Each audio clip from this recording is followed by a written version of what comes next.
Dengar rakaman suara dengan teliti.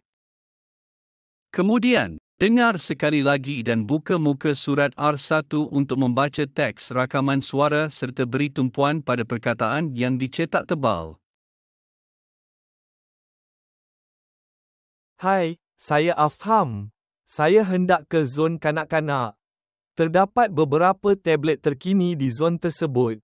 Di sana, saya boleh melayari laman web kanak-kanak, portal pendidikan dan membaca e-buku kanak-kanak.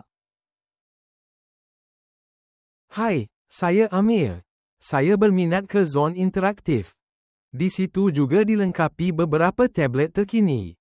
Saya boleh membaca e-majalah dan e-surat khabar di zon itu. Hai, saya Ryan. Saya suka ke zon pembaca. Berbagai-bagai jenis buku digital disediakan. Di situ juga ada tablet terkini. Hai, saya Ganesh. Saya ingin ke zon kerja. Ada 3 buah komputer riba dan 6 buah komputer meja disediakan di zon ini.